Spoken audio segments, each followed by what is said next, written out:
그 이솝우화에 보면은 전갈과 개구리 이야기가 있어요. 혹시 뭐 아시는 분들이 있으신지 모르겠는데, 개구리가 강을 건너려고 하니까 강을 건너기 전에 갑자기 전갈 한 마리가 와서 말을 하는 겁니다. 야, 난 도저히 수영을 해가지고 건너갈 수 없으니까 제발 나를 좀 등에 싣고 이렇게 좀 나를 저쪽에 건너주면 좋겠다라고 간절하게 부탁을 합니다. 그러니까 이제 개구리가 야, 다른 건 좋은데 네가 나를 이렇게 전갈 도구로 이렇게 콕 쏘면은, 꼬리로 쏘면은 내가 이게 지금 위험하고 죽지 않냐. 그래서 나는 안 된다. 그렇게 얘기했더니 아니다. 절대로 그러지 않겠다. 내가 가다가 너 찌르면 나도 죽는데 어떻게 하냐. 그렇게 얘기를 합니다.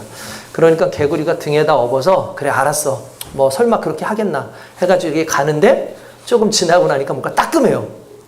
이거 어떻게 한 건가요? 전갈이 이렇게 개구리를 전갈 도구로 쏜 거예요.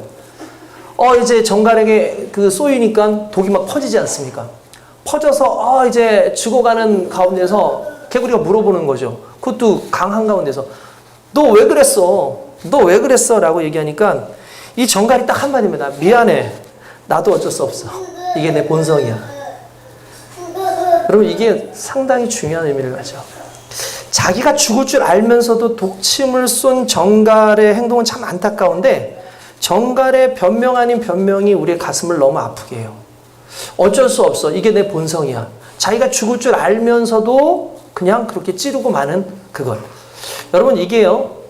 오늘 우리의 삶 가운데도 마찬가지로 적용이 되고 있습니다. 왜 그러냐면 여러분 우리는요. 몰라서 안 하는 게 아니에요.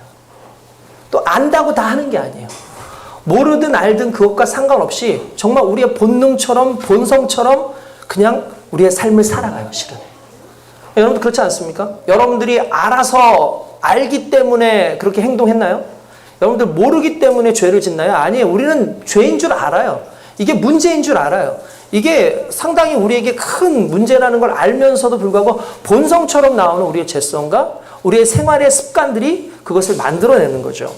여러분 너무나 잘 알지 않습니까? 우리가 이제 지각 얘기를 종종 하지 않습니까? 그 지각 우리가 몰라서 하는 게 아니에요. 지각하면 안 된다는 걸 몰라서 하는 게 아니라 그냥 너무 그냥 몸이 자연스럽게 그냥 그렇게 익혀져 있어요. 그냥 생활 패턴이 그렇게 익혀져 있는 거예요. 그걸 일반적으로 내가 말한 것, 내가 인식한 것과 상관없이 행동하는 걸 보고 이제 심리학에서는 인지부조화라는 말을 씁니다. 근데 신앙에 인지부조화가 있다는 거예요. 무슨 말이에요? 신앙생활을 해야 되는 걸 알고 믿음 생활을 해야 되는 걸 알고 이렇게 살아야 되는 걸 알지만 그렇게 살지 못하는 인지부조화.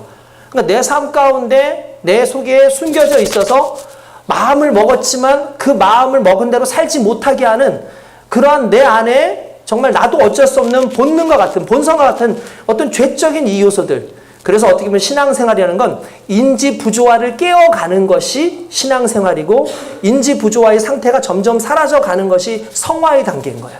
그러니까 여러분들이 이전까지 여러분들이 가지고 있었던 생각, 여러분들의 습관들을 하나님의 말씀을 기준으로 했을 때 조금씩 변화시켜 나가는 것. 그래서 결국은 나의 어떤 그 과거의 행동보다 나의 어떤 죄적인 본성보다 하나님이 원하시는 삶을 맞춰서 살아가는 것. 그래서 아는 것과 행하는 것이 일치되는 것. 이게 결국 신앙인에게 요구되어지는 부분이라는 거죠. 할렐루야. 오늘 저와 여러분들이 그렇게 살아갈 수 있기를 원합니다. 조금씩 나아져 가고 있고 조금씩 변해가고 있고 조금씩 하나님의 영광을 구하고 있는 우리의 모습이 결국 하나님께서 기뻐하시는 그러한 크리스찬들의 삶인 줄로 믿습니다. 여러분 솔직히 여러분들 속에 여러분들 붙잡고 있는 과거에 또는 여러분들의 습관의 부분들이 많이 있을 거예요. 근데 가끔씩은 하나님 말씀보다도 그것이 더 많이 여러분들을 이끌어가는 것도 있잖아요. 그래서 놓지 못하는 것, 그것만 놓으면 되겠는데 놓지 못하는 것, 결국 그것이 무엇인지를 좀 생각해 볼 필요가 있는 거예요. 여러분들 삶 가운데 여러분들에게 묶여져 있는 그것을 놓는 그 순간에 분명한 사실은 하나님께서 여러분들을 어마어마하게 능력의 종으로 사용하실 줄로 믿습니다. 예전에 어떤 목사님 하신 말씀 들은 적이 있었던 것 같아요. 이제 성령 대망의 시간이 있습니다. 청소년들을 대상으로 해서 그 청소년들 불러다 놓고 막 기도를 하고 성령 대망회를 하는데 그날따라 정말 이쁘장하게 생긴 그 소녀 하나, 그러니까 고등학생인지 중학생인지 모르겠는데 그 소녀 하나가 그 자리였는데 모든 아이들이 다 이뻐가지고 그런 아이예요. 근데 그 이쁜 아이가 머리에 또 이쁜 핀 하나를 이렇게 꼽았어요. 머리에 이쁜 핀 하나를 이렇게 꼽았으니까 애가 얼마나 이쁘겠습니까? 그러니까 본인도 알아요. 자기가 이쁜 걸 알지만 이 핀이 주는 효과를 아는 거예요. 그런데 중요한 건 성령 대망이실 때 우리 기도 어떻게 합니까? 쫙 하면서 막 크게 막 부르짖으면서 기도하잖아요. 막 기도를 하는데 그날 놀라운 역사가 일어난 거예요. 막 아이들이 진짜 막 방언이 터지기 시작한 거예요. 그리고 아이들이 막 기도하다가 막 뜨거우면서 막 눈물을 막 흘리고 막 기도하는 거예요. 근데 유독 한 아이만 그걸 못하는 거예요. 그게 누구냐면 머리에 핀 꽂고 있는 애가. 근데 얘가 왜 그렇게 기도를 못하냐면 이 핀이 떨어질까봐, 이게 몸을 흔들면 이 핀이 떨어질까봐 이 아이가 기도를 적극적으로 하지 못하는 거예요. 그러니까 얘는 마음으로 성령 충만 받고 싶고 이 성령 대망의 때 막 불러 진짜 뜨거워지고 싶은데 계속해서 얘를 붙잡고 있는 하나가 있는데 그게 머리에 핀인 거예요. 그걸 그 목사님이 봤어요. 그리고 그 아이한테 달려갔어요. 사랑하는 딸아, 하나님이 보시기에 너는 너무나 아름다워. 이 핀 하나가 너를 아름답게 하는 것이 아니고 오히려 너가 이 핀 하나를 치우면 하나님께서 너에게 큰 은혜를 주실 것 같아 라고 얘기하는 순간 그 아이가 그 핀을 뺐어요. 그리고 기도하기 시작하는데 놀랍게 성령이 충만함을 받았어요. 성령의 방언이 터진 거예요. 여러분, 이것이 상징하는 것이 무엇입니까? 간단히 말해서 우리 삶 가운데 하나님이 우리를 사용하시고 싶으시고 우리를 정말 붙잡으시고 싶으시고 또한 우리가 생활 가운데서 믿음 가운데서 정말 위대한 인생을 살기 원하시는데 놓지 못하고 있는 그 한 가지가 결국 우리의 발목을 항상 붙잡아요. 여러분들 신앙생활 하는데 한번 보십시오. 여러분들의 태도 하나 또는 여러분들이 가지고 있는 그 마음의 하나 그리고 여러분들이 알고 있는 그 지식적인 것 하나 그 하나가 계속해서 여러분들에게 시험을 줘요. 계속해서 목사님이 설교해도 계속 부딪히는 돌이 되어지고 계속해서 여러분들이 살아가는데 그거 하나가 계속해서 여러분들의 삶을 붙잡는 거예요. 근데 어느 순간 내가 이것을 내려놓는 그 순간에 하나님께서 오늘 저와 여러분들에게 귀한 은혜와 정말 여러분들이 상상할 수 없는 그 하나님의 능력을 베푸실 줄로 믿습니다. 여러분 그것이 무엇인지를 찾아내는 것이 어떻게 보면 오늘 이 예배의 가장 중요한 핵심이다라고 저는 생각을 해요. 결국 그것이 무엇이냐. 내가 가장 신뢰하고 있고 내가 가장 바라보고 있고 내가 가장 꿈꾸고 있는 그것. 그런데 알고 봤더니 나로 하여금 하나님의 사람으로 하나님의 영광의 백성으로 사용하는데 방해하고 있는 그것이 무엇인지 그것이 아무리 대단한 것이라 할지라도 좋은 것이라 할지라도 내려놓는 그 수고가 없다면 오늘 저와 여러분들이 신앙생활을 하는데 항상 늘 그 수준에 머물러 있을 수밖에 없다는 걸 우리는 깨달아야 될 줄로 믿습니다. 할렐루야. 빌립보 교회에도 실은 같은 문제가 실은 터졌어요. 왜 같은 문제가 터졌냐면은 빌립보 교회는 여러분들 아시겠지만 그 마게도니아로 건너와서 흔히 말하는 이 바울이 소아시아에서만 전도를 하다가 성령께서 이제 그 유럽으로 전도하게끔 하시려고 그리스 지역으로 넘어가게 하셨거든요. 그 그리스 지역으로 넘어가게 한 그 첫 번째 교회가 바로 빌립보 교회였어요. 그러니까 빌립보 교회를 바울이 거기서 세웠어요. 그러니까 얼마나 애정이 있겠습니까? 얼마나 사랑하는 교회겠습니까? 그리고 나서 본인이 거기에 계속 있을 수 없다 보니까 거기에 있는 유대인들 또 변화된 그런 유대인들이 그쪽에 가서 신앙생활을 하기 시작하는데 문제는 뭐냐면 아예 헬라인들이 흔히 말하는 예수님을 모르는 사람들이 예수를 믿으면 차라리 나아요. 여러분들 그런 얘기 한 적 있었죠. 피아노를 처음 배우는 사람한테는 $10를 받는데 피아노를 좀 치다가 다시 와가지고 피아노를 배우는 사람한테는 $100를 받는데요. 그래서 아니 얘는 그래도 기본도 있고 그런데 왜 $100를 받고 처음 하는 사람 $10를 받느냐 했더니 딱 이렇게 얘기합니다. 처음 하는 사람은 아무런 그 자기의 잘못되어 있는 하나의 그 습관이 없는데 그러니까 가르치기가 쉽다는 거예요, 차라리. 그런데 자기가 치는 방식으로 여태까지 쳐왔던 사람은 자기도 모르는 자기의 그 습관이 있어가지고 그걸 깨부시고 그걸 고쳐주는데 어마하게 시간이 들어간다는 거예요. 여러분, 그렇죠? 마찬가지였어요. 이방인들 같은 경우에 예수를 믿는 경우에는 그래도 예수를 오히려 쉽게 믿어지는데 유대인들은 유대인적인 관습과 유대주의적인 관습이 있다 보니까 그게 잘 안 되는 거예요. 그래서 예수를 믿어요. 근데 예수를 믿고 보니까 예수 믿는 사람들이 유대인에서 예수 믿는 사람이 있고 헬라인에서 예수 믿는 사람들이 있죠. 그럼 두 사람들 사이에서 뭔가 서로 안 맞는 부분들이 많이 있을 거 아니에요. 그런데 복음은 어디에서부터 시작했어요? 유대인들로부터 시작이 됐잖아요. 그러다 보니까 바울이 없는 동안에 큰 소동이 났어요. 무슨 말이냐면 갑자기 여러분 구원은 무엇으로 받아요? 믿음으로 받죠. 근데 그 믿음은 은혜에 대한 믿음인 거예요. 주님이 나를 사랑하셨다라는 걸 믿는 거고 주님이 내게 은혜 주셨다라는 걸 믿는 게 그 믿음이잖아요. 그리고 거기에서 구원이 일어난단 말이에요. 그런데 중요한 건 항상 사람들은 참 희한해. 공짜로 주는 것에 대해서 무료로 주는 것에 대해서는 사람들이 뭔가 부족하다고 느껴요. 그러니까 예수님의 구원은 그냥 내가 믿기만 하면 되는데 예수님이 날 사랑하시고 예수님 십자가 달려 돌아가시고 예수님이 부활하시고 그 사건이 내 사건이라는 걸 그냥 믿으면 되는데 뭔가 거기다가 이거는 너무 좀 약한 것 같아. 여기 뭔가를 좀 덮어야 되지 않을까? 여기 좀 더 덧붙여야 되지 않을까라는 생각을 하기 시작을 하는 거예요. 사람들이. 그래서 다양한 것들을 거기다가 붙이기 시작하는데 유대인들 같은 경우는 이미 예수 그리스도께서 율법의 완성이 되셨는데도 불구하고 뭐라고 얘기하면 율법을 지켜야 돼. 심지어 뭐라고 얘기하냐면 헬라인들에게 너희는 할례를 해야 돼 라고 얘기합니다. 여러분 이렇게 얘기를 하고 나니까 무슨 문제가 생긴 겁니까? 우리는 그냥 예수 그리스도로 100% 구원을 받았는데 다른 것을 덤해야지만 그래야지만 구원이 100% 이루어진다고 생각하는 거죠. 이런 거 있잖아요. 전에도 말씀드렸지만 아름다워요. 그럼 그걸로 된 거잖아요. 사랑 그럼 된 거잖아요. 근데 여러분 동사 그 명사에는 형용사가 진정한 명사에는 형용사가 붙지 않아요. 당신 정말 너 아름다워, 너 이뻐, 사랑. 근데 진실한 사랑, 참된 사랑. 그런 거 많이 하지 않습니까, 우리? 정말로 진짜로 참 맞습니다. 정말로 진짜로 참 좋은 말씀. 아니 그냥 말씀은 좋은 말씀이에요. 근데 거기다 정말로 참 뭔가를 더 붙여야지만 될 것 같아. 이거 정말 좋은 약입니다. 그렇게 그냥 이거 정말 이게 살리는 약이에요. 근데 거기다가 다른 사람들이 만들면서 진짜로 잘 듣고 확실한 약. 진짜로 잘 듣고 확실한이라는 걸 붙여야지만 마치 좋은 성능이 있는 것처럼 얘기해요. 근데 복음은 다른 걸 붙이지 않아도 더하지 않아도 그냥 복음 자체로 그리스도의 은혜 자체로 너무나 완벽하지요. 근데 그 완벽한 것을 완벽하게 그냥 두면 되는데 자꾸 우리의 인간의 생각이나 이런 것들을 넣는 그런 상황들이 오는 거예요. 빌립보가 그 위험 가운데 있었고 갈라디아 교회가 그런 위험 가운데 있었던 거예요. 그러다 보니까 자꾸 유대인들이 무언가를 덧붙이려고 그러고 거기에 그 지역에 있는 유대교인들이 와가지고 계속 공격을 하는 게 너희는 왜 율법적으로 살지 않느냐? 너희는 왜 할례를 하지 않느냐에 대해서 계속 공격을 하고 나오는 그런 상황들이 온 겁니다. 그러니까 교회가 시끄러우기 시작하는 거죠. 그러다 보니까 바울이 이야기를 하는 거예요. 오늘 본문의 말씀 이야기는. 그래서 이 오늘의 본문의 말씀은 그거예요. 너희가 지금 신뢰하는 게 너희의 육신과 너희가 지금 따르는 율법이냐?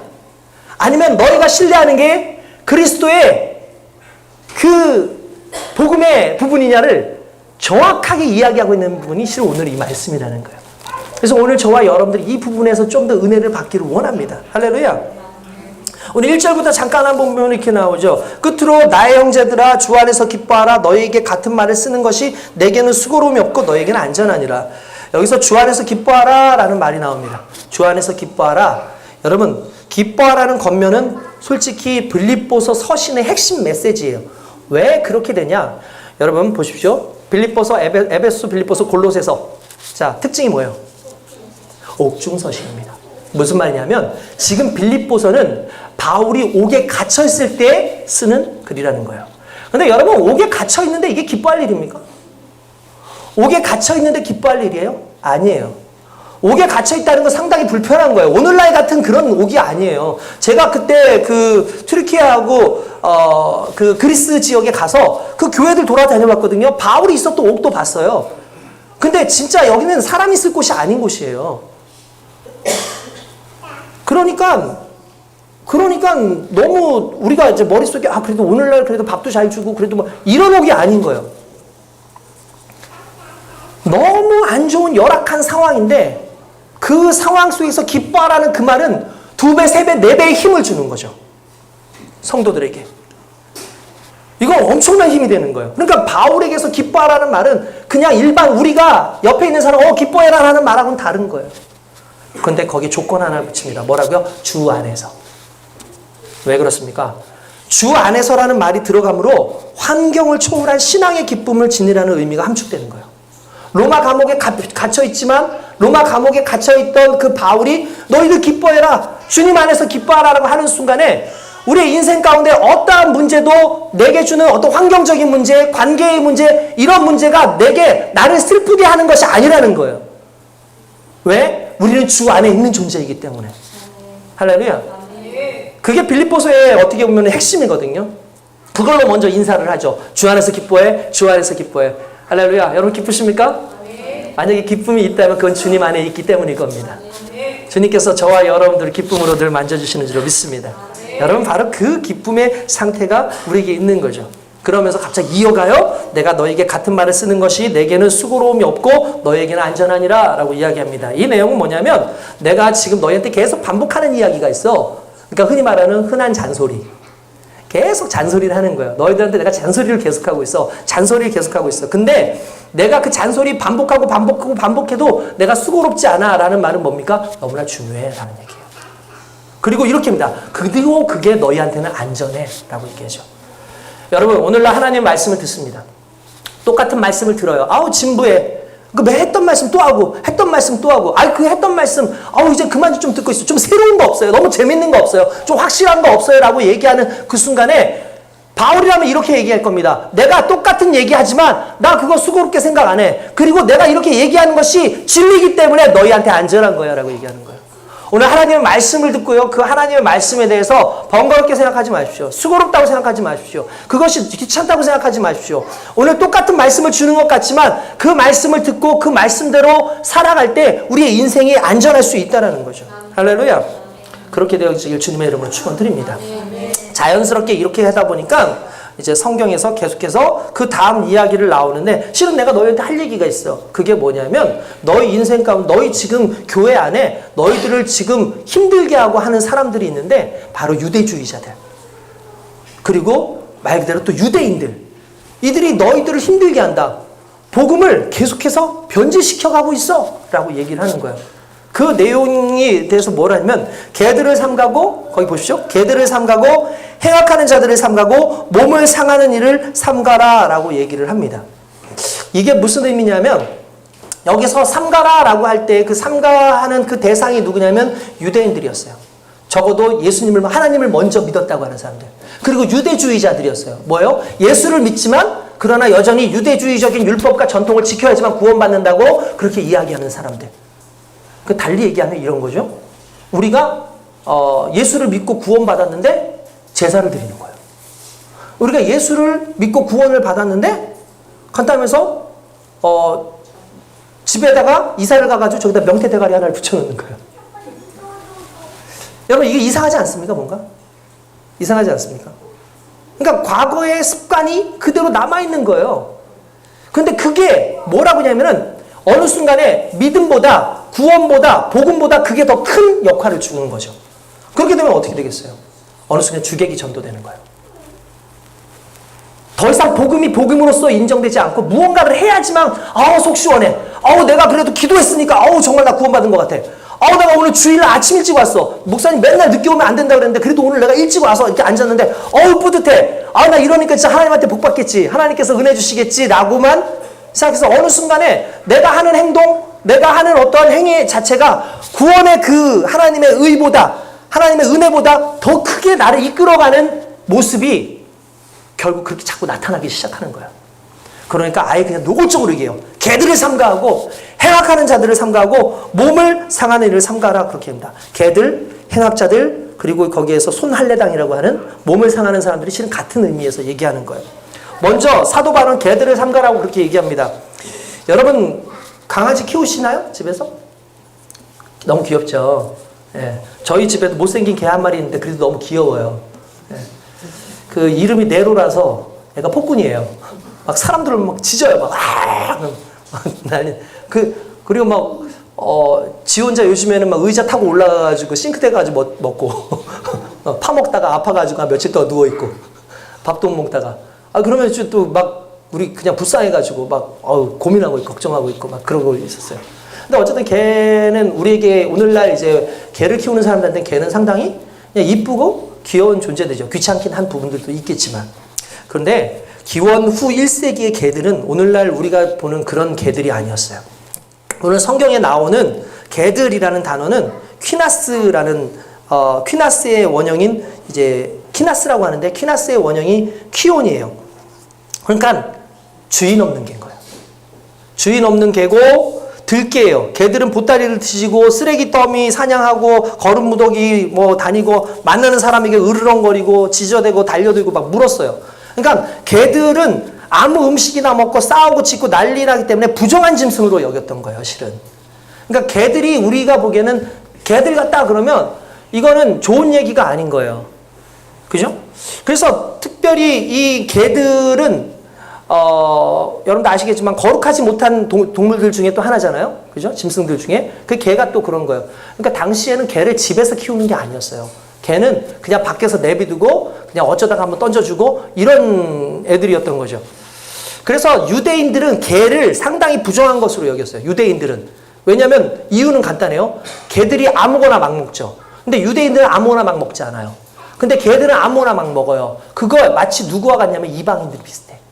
이방인들은 돼지고기도 먹고 그 당시에 유대인들은 돼지고기 먹지 못했거든요. 그러니까 뭐 고기도 그냥 장어 같은 것도 막 먹고 막 걔네들은 뭐 이방인들은 그런 거 먹잖아요. 근데 비늘 있는 물고기만 먹어야 되고 맹금류 같은 거 먹지도 못하고 그리고 뭐 뱀도 잡아먹을 수 없고 뭐 이런단 말이에요. 그러니까 자연스럽게 유대인들은 그런 걸 혐오하고 개들 그러면 이방인하고 비슷하다라고 해서 개들을 그렇게 이뻐하지 않았어요. 그래서 호모 같은 경우에는 마음이 불결한 사람을 나타낼 때 개라는 단어를 썼고 성경에도 하나님의 진리의 가치를 모르는 사람 마태복음 7장에 그걸 개라고 표현해요.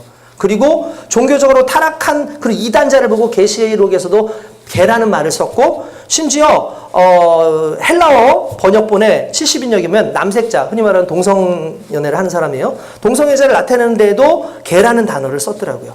그러니까 결국 이 개라는 단어가 좋은 단어가 아닌데 놀랍게도 이 개라는 단어를 유대주의자 유대인들한테 썼어요. 바울이. 왜 그랬을까요? 너희가 말로는 그렇게 하고 너희가 행함의 겉모습으로는 그렇게 정결한 척하지만 실은 너희의 속은 썩었다. 이미 너희는 추악하다. 악하다라는 표현을 하기 위해서 개라는 단어를 쓴 거예요. 여러분 이게 상당히 중요한 부분인 거예요. 겉으로는 종교적 의를 내세우면서 실제로는 불이나 부정으로 가득 차는 율법주의자들의 실상을 묘사하고 있다는 것을 알아야 돼요. 그런가 하면 또 행악자는 뭡니까? 행악자는 이런 거예요. 율법을 이용해서 오히려 악을 행하는 사람들. 말씀을 이용해서 사람들을 힘들게 하고 괴롭게 하는 사람들. 교회 안에서 그런 사람들 정말 많아요. 교회 안에서 사람들이 노골적으로 대놓고 그냥 막 뭐라고 하는 게 아니에요. 야, 내가 성경을 읽으니까 이렇게 하면 안 된다는데 너희 왜 그렇게 사냐? 근데 그걸로 공격하고 그걸로 시험 들게 하고 그걸로 상처 입게 하고 이런 사람들. 실제로 그런 사람들이 행악자인 거죠. 야, 율법에는 이렇게 나왔는데 너희 기독교인들은 왜 이 율법대로 행하지 않고 너희도 그냥 맨날 은혜라 그러고 그걸 넘어가. 그건 아니잖아 라고 얘기하는 그렇게 얘기해서 사람들을 무너뜨리게 하는 그런 사람들. 그런 걸 보고 행악자라는 말을 썼어요. 거기에 한 달에 더 나아가서 거기 보시면은 뭐라고 돼 있습니까? 예, 몸을 상하는 일을 삼가라 라고 얘기했습니다. 이 몸을 상하는 게 뭐냐면 할례예요. 할례. 여러분 할례가 뭐죠 오늘날에? 할례는 오늘날에 포경수술이에요. 포경수술이에요. 포경수술을 하는 나라가 많지가 않아요. 우리나라 그리고 미국, 일본 같은 경우가 포경수술하고 독일이나 이런 데는 안 해요. 유럽 계통은 포경수술을 하지 않아요. 잘. 그러니까 우리가 미국적인 어떤 그런 사고방식이 있어서 그 포경수술을 이렇게 하는 그런 문화가 좀 있는 거예요. 근데 그러니까 할례를 원래 하는 이유가 뭡니까? 할례를 하는 이유는 아브라함 시대에 하나님께서 너하고 나하고는 언약의 백성이다. 너희는 나의 언약의 백성이다. 내가 너희를 선택했어. 언약의 백성. 그럼 언약의 백성이라는 걸 무엇으로 표징하면 되겠습니까? 할례를 받아라 앞으로.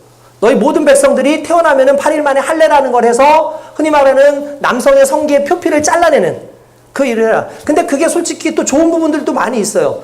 왜냐하면은 남성의 표피 안에 좀 지저분한 이물질들이 많이 쌓여질 수 있거든요. 근데 그것이 부인들한테 상당히 안 좋은 병을 일으키기도 하고 이러는 거예요. 그러니까 그것을 이제 잘라내고 하니까 이스라엘의 그 유대인들이 애를 잘 낳았어요. 다산이 많고 그리고 여성들 질병이 의외로 별로 없어요. 다른 그 유럽 민족들에 비해서. 그러니까 여러 가지를 봤을 때 참 좋은 부분이 있는데 그런 좋은 부분보다는 그냥 하나님께서 하나님의 백성이면 무조건 할례를 하라고 했다라는 거에 중점을 둬가지고 이제 이야기를 하는 거죠. 그러다 보니까 무엇보다도 할례. 그러니까 예수를 믿었어. 우리는 할례를 받았기 때문에 구원받는 게 아니잖아요. 그러니까 많은 사람들이 예수를 믿어도 헬라인들 너희들 무조건 할례 받아야 돼 라고 얘기를 하는 거예요. 그러니까 난리가 난 거예요. 이거 할례를 받아야 됩니까 말아야 됩니까? 바울이 얘기합니다. 더 이상 할례로 인해서 우리가 구원받는 것이 아니다. 헬라인들을 힘들게 하지 말아라.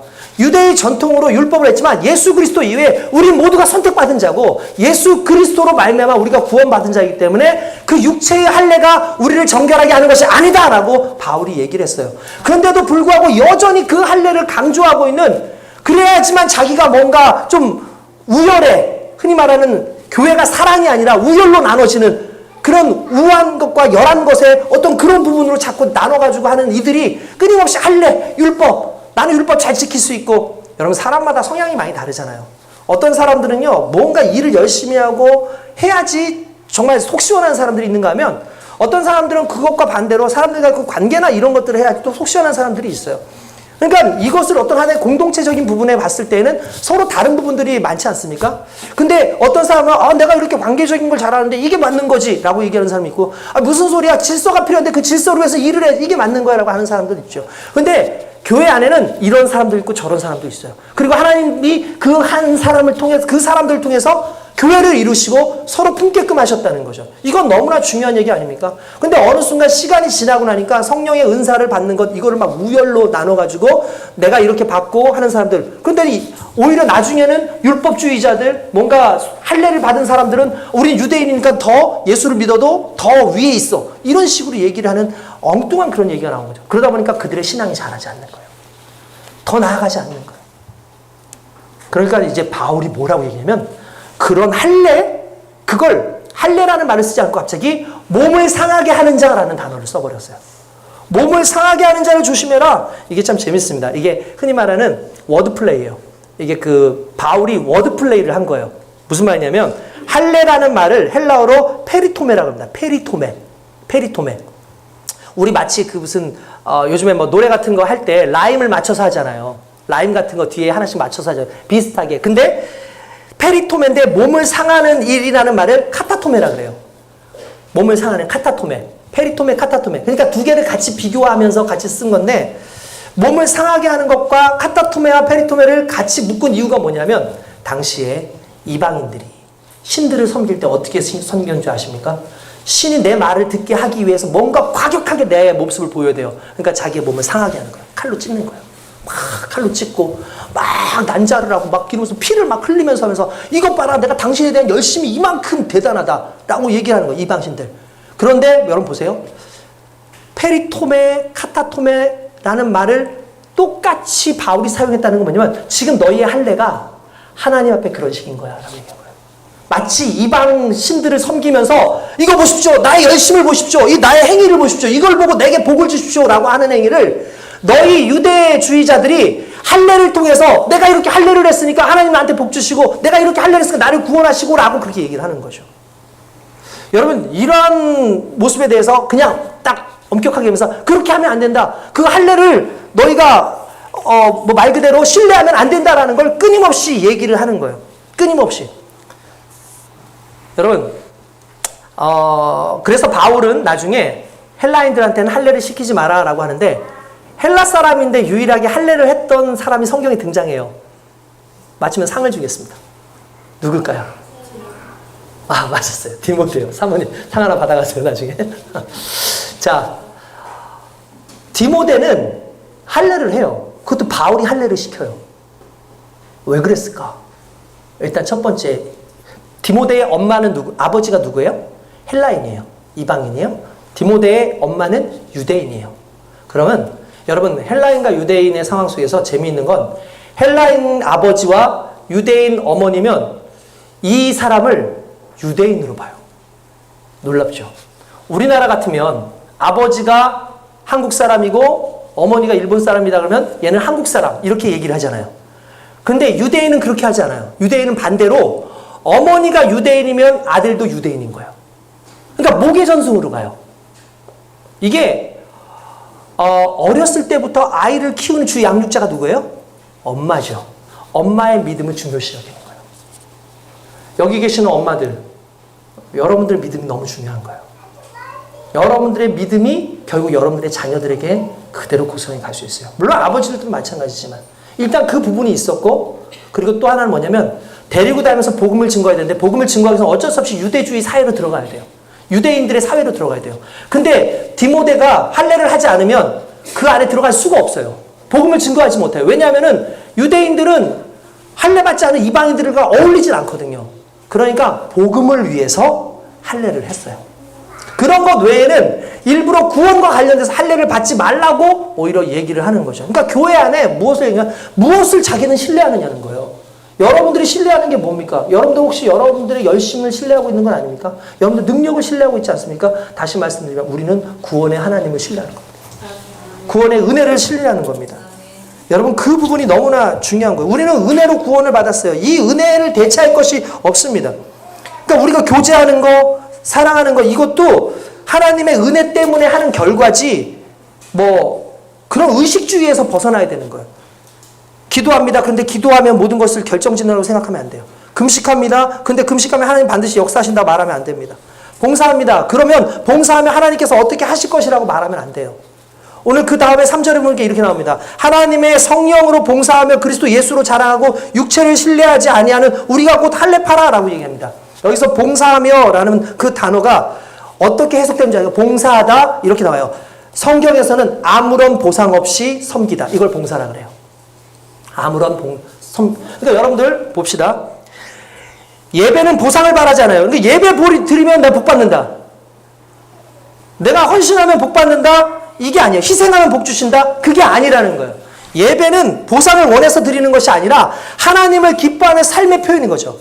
특별히 여기서 봉사할 때 하나님의 성령으로, 그러니까 성령으로만 하나님께 봉사해라 라고 얘기하죠. 무슨 말이냐면 이 성령이라는 단어의 반대말이 율법이에요. 그러니까 율법적이지 않은 성령으로 말미암아 너희가 봉사하고 하나님께 예배 드리는 거지 율법적인 어떤 그 형식을 가지고 드리는 게 아니야 라고 이야기를 하는 겁니다. 할렐루야. 아멘. 그렇습니다. 그러면서 하나님께서 이렇게 말씀하셔요. 그러니까 이제 너희는 육신의 할례 받지 말고 마음의 할례를 받아라 라고 얘기해요. 히브리서에 보면 이렇게 나옵니다. 히브리서에 보면은 히브리서가 신명기 30장 6절에 내 하나님 여호와께서 내 마음과 내 자손의 마음의 할례를 베푸사 너로 마음을 다하여 뜻을 다하여 내 하나님 여호와를 사랑하게 하사 너로 생명을 얻게 하실 것이며 라고 얘기합니다. 또한 로마서에는 무릇 표면적 유대인이 아니라 표면적 육신의 할례가 아니요 오직 이면적 유대인이 유대인이며 할례는 마음에 할지니 영에 있고 율법 조문에 있지 아니하니라 라고 얘기를 해요. 무슨 말이냐? 여러분들이 진짜 하나님의 백성이라고 인정한다면 여러분들이 율법적으로 여러분들이 할례를 했기 때문이 아니라 하나님의 자녀로 인정받았기 때문에 가능하다는 거죠. 그러니까 여러분들 육신의 여러분들의 행위로 되는 것이 아니라 하나님의 은혜와 뜻 가운데서 되고 있다는 걸 믿으시길 주님의 이름으로 축원드립니다. 그런데 왜 하필 성령이냐? 성령이 할례는 뭐예요? 표징이죠. 내가 하나님의 자녀라는. 성령은 우리가 구원받은 자라는 것의 인칭이에요. 그래서 성령으로 봉사하고 성령 안에서 살아가고 성령을 신뢰하고 오직 그리스도를 자랑하라라고 그렇게 얘기하고 있는 겁니다. 오늘 저와 여러분들의 육신이 아니었으면 좋겠어요. 여러분들의 자랑이 여러분들의 남편이 또는 아내가 여러분들의 자녀들이 잘났기 때문에 그것이 여러분들의 자랑의 대상이 되는 것이 아니라 오직 그리스도 예수가 그분의 십자가가 나의 자랑입니다라고 고백하는 저와 여러분 되시기를 주님의 이름으로 축원드립니다. 여러분 그렇습니다. 여러분 신뢰할 만한 것의 최고가 누구예요? 실은 바울이에요. 바울은 할례를 받았을 뿐만 아니라 바리새인이고 베냐민 집하고 그리고 정말 그는 가만히야 몰라서 열심으로는 당시에 크리스찬들을 잡아 죽일 만큼 그렇게 유대교에 열심히 했었던 사람 아닙니까? 근데 이 모든 것이 해래요. 자기의 능력, 자기의 대단한 거 다 해래요. 그리고 오히려 그것을 다 버렸대요. 배설물처럼.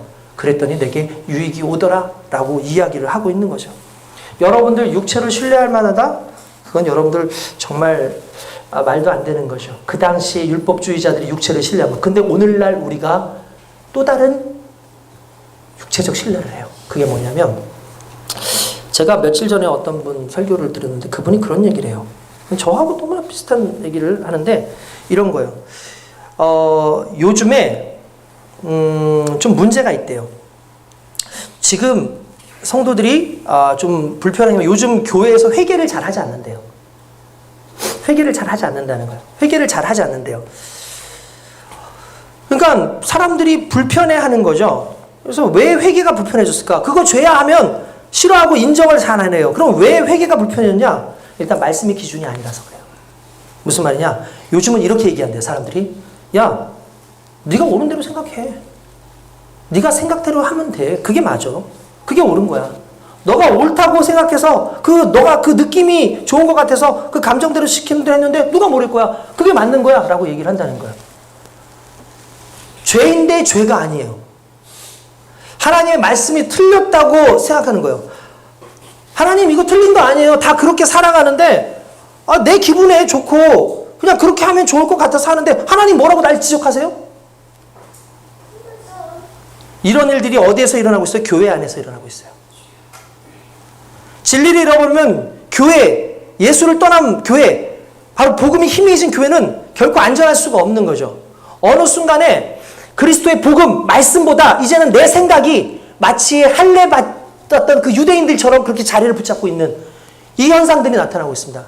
철저하게 내려놔야 될 줄로 믿습니다. 여러분들 그렇게 되시길 주님의 이름으로 축원드립니다.